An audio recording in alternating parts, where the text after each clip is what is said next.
بسم اللہ الرحمن الرحیم۔ کیا ہندوؤں کی کتابوں میں توحید موجود ہے؟ کہیں اوم کا مطلب علی تو نہیں؟ کیا شری رام اور شری کرشن اللہ کے نبی تھے؟ کیوں جاپانی لوگ امام کے لقب حیدر سے محبت کرتے ہیں؟ اوم کے 1000 معنی کس نے بیان کیے؟ کیا اوم میں توحید کا راز پوشیدہ ہے؟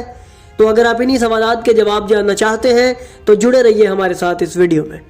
ناظرین، اس دنیا میں موجود ہر شخص کسی نہ کسی مذہب کا پیروکار ہوتا ہے، اور حیرت کی بات یہ ہے کہ جو افراد یہ دعویٰ کرتے ہیں کہ وہ کسی خدا کو نہیں مانتے، دراصل وہ بھی خدا پر ایمان رکھتے ہیں۔ آپ سب سوچ رہے ہوں گے کہ یہ کیسی عجیب بات ہے، مگر ہم آپ کے سامنے اس بات کو ثابت کریں گے۔ ناظرین، ایک شخص امام جعفر صادق علیہ السلام کی خدمت میں آیا اور کہنے لگا کہ میں خدا کو نہیں مانتا، اس کائنات میں کوئی ایشور، خدا یا بھگوان نہیں ہے، یہ ساری دنیا خود بخود چل رہی ہے۔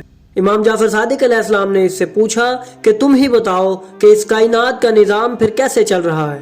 اس نے کہا کہ درختوں کا اگنا، ہواؤں کا چلنا، مخلوقات کا پیدا ہونا، یہ سب کام قدرت انجام دیتی ہے۔ امام نے اس کا یہ جواب سن کر پوچھا کہ تمہارے بقول قدرت جو یہ سب کچھ انجام دے رہی ہے، اس کی خصوصیات کیا ہیں؟ اس شخص نے کہا، قدرت کو کسی نے نہیں بنایا اور نہ ہی وہ ختم ہوگی، اور وہی اس کائنات کا نظام چلانے والی ہے۔ امام جعفر صادق علیہ السلام نے اس سے فرمایا کہ تم بھی اس ایک خدا کو مان رہے ہو جو اس کائنات کو چلاتا ہے، مگر تم نے اپنی اس ہٹ درمی کی وجہ سے اس کا نام قدرت رکھ لیا ہے۔ ناظرین، اگر ہم آج کے لادین طبقے سے پوچھیں کہ اس کائنات کے منظم چلنے کی کیا وجہ ہے، تو وہ بھی یہی کہتے ہوئے نظر آتے ہیں، یہ سب کچھ اشیاء میں موجود انرجی کی وجہ سے ہے۔ اور جب ہم انرجی کی تعریف تلاش کریں تو ہمیں یہ الفاظ ملتے ہیں، energy can neither be created اور ناٹ ڈسٹروئڈ، یعنی انرجی کو نہ تو خلق کیا جا سکتا ہے اور نہ ہی اسے ختم کرنا ممکن ہے۔ یہ سب تمہید ہم نے اس لیے پیش کی ہے کیونکہ آج ہم آپ کو ایک ایسا راز بتانے والے ہیں جو یقیناً آپ کو حیران کر دے گا۔ ناظرین، جب ثابت ہو گیا کہ ہر شخص کسی نہ کسی صورت میں اس وحدہ لا شریک ذات پر ایمان رکھتا ہے، تو پھر سوال یہ پیدا ہوتا ہے کہ ہر مذہب میں اس ایک ذات کا نام الگ الگ کیوں ہے؟ اس کا جواب یہ ہے کہ جیسے پوری دنیا میں کوئی لفظ آب کہتا ہے تو کوئی پانی، کوئی جل کہتا ہے تو کوئی واٹر، مگر مراد سبھی کی ایک ہی ہوتی ہے۔ ایک ایسی شے کی مراد جو پیاس بجھانے پر قدرت رکھتی ہے، مگر نام سب مختلف ہیں۔ چونکہ صفت ایک ہے، اس لیے ناموں کے مختلف ہونے سے کوئی فرق نہیں پڑتا۔ اسی طرح سے آج ہم آپ کو ہندو کتابوں میں موجود لفظ اوم کی حقیقت سے آگاہ کریں گے کہ کس طرح اس کا مطلب علی اور حیدر بھی نکلتا ہے، اور یہ لفظ کس طرح خدا کی تمام صفات کا مرکب ہے۔ آج ہم ہندو کتابوں میں موجود امام علی علیہ السلام کے ذکر کو آپ پر واضح کریں گے، جس سے یہ حقیقت سب پر کھل جائے گی کہ محمد و آل محمد صرف عرب میں ہی نہیں بلکہ ان کا ذکر دنیا کی ہر قوم میں موجود ہے، نیز ہر مذہب کی کتاب میں ان کی صفات پائی جاتی ہیں، اور ساتھ ہی یہ بھی بتایا جائے گا کہ اللہ کی وحدانیت اور اس کا ذکر بھی ان کی کتابوں میں موجود ہے۔ ناظرین، ہندوؤں کے مطابق اوم ایک لفظ ہے جس سے اس کائنات کا آغاز ہوا، اور ہر شے سے نکلنے والی قوت بھی اوم ہی ہے، اور اسی لفظ کی وجہ سے یہ کائنات چل رہی ہے۔ جب ہم اس لفظ کا مطلب معلوم کرتے ہیں تو ہم پر یہ راز کھلتا ہے کہ اس کا معنی وہی ہے جو عربی کے لفظ علی کا معنی ہے۔ اب ہم آپ کے سامنے اوم کا مطلب پیش کرتے ہیں۔ اوم کے درج ذیل معنی ہندو کتابوں میں ذکر ہوئے ہیں، خدا کا ہاتھ، خدا کی زبان، خدا کی قوت وغیرہ، اور ہم سب جانتے ہیں کہ یہ القاب اس پوری کائنات میں صرف امام علی ابن ابی طالب علیہ السلام کے ہیں۔ لفظ اوم ہندو مت کے علاوہ جین مت، بدھ مت اور سکھ مت میں بھی موجود ہے، اور ان مذاہب میں بھی اوم کو مقدس خیال کیا جاتا ہے۔ ان کی کتابوں کے مطابق یہی وہ آواز ہے جس سے ہر طرح کی افزائش وابستہ ہے، اور اوم کی طاقت لامحدود ہے۔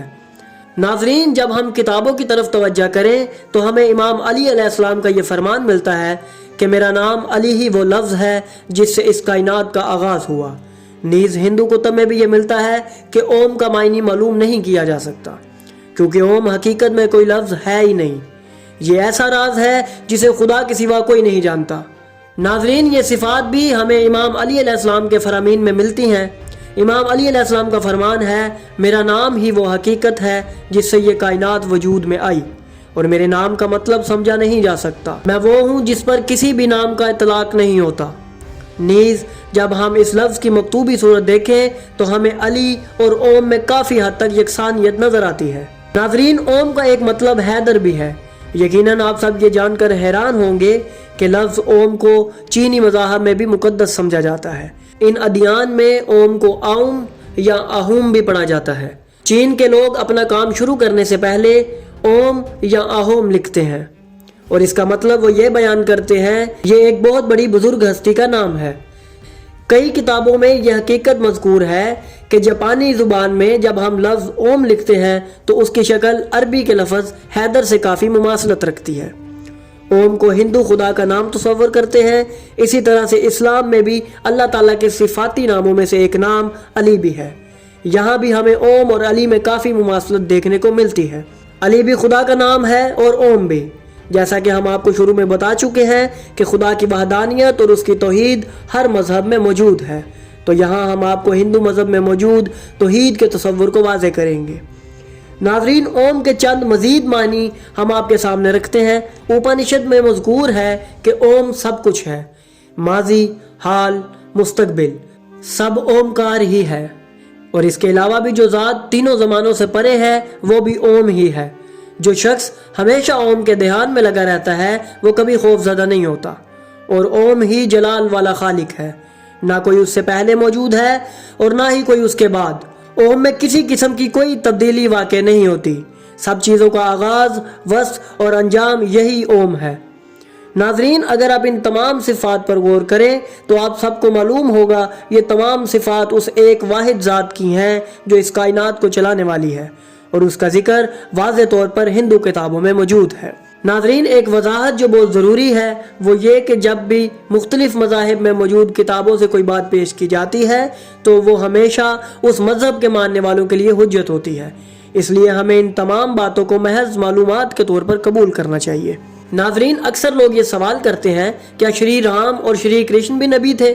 تو موضوع کے مطابق ہم اس کا جواب بھی دیتے چلیں کہ مولانا وحید الزمان نے اپنی کتاب ہدیۃ المہدی میں لکھا کہ چونکہ اکثر انبیاء ایسے ہیں کہ جن کا نام قرآن میں نہیں آیا، اس لیے ہم اندازہ نہیں لگا سکتے کہ کون سی قوم میں کون سا نبی مبعوث ہوا۔ اس لیے شری رام چندر، لکشمن، کرشنا اور گوتم بدھ اور کنفیوشس یہ تمام اشخاص اللہ کے نبی تھے جو اس خطے میں بھی بھیجے گئے، اور ان پر ایمان لانا بھی واجب ہے۔ ناظرین، ہم نے آپ کے سامنے ہندو کتابوں سے دکھایا کس طرح ان میں اس ایک ذات واحد کی توحید کا ذکر موجود ہے، اور ان کی کتابوں میں جو لفظ اوم استعمال ہوا ہے اس سے کئی ایسے راز نکلتے ہیں جو کہ انسانی عقل کو حیرت میں ڈال دیتے ہیں۔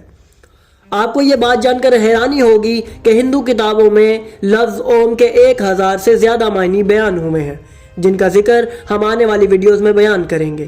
اس کے علاوہ کئی مذاہب میں رسول اکرم اور امام علی علیہ السلام کا ذکر واضح طور پر موجود ہے۔ ان سب کو بھی ہم آپ پر جلدی آشکار کریں گے۔ پس اگر آپ یہ سب معلومات جاننا چاہتے ہیں تو جڑے رہیے ہمارے ساتھ۔ اگر آپ کو ہماری یہ کاوش اچھی لگی تو ہماری ویڈیو کو لائک کریں، ہمارے چینل کو سبسکرائب کریں اور بیل آئیکن کو بھی دبا دیں تاکہ آپ کو ہماری آنے والی مزید ویڈیوز ملتی رہیں اور آپ علم سے مستفید ہوتے رہیں۔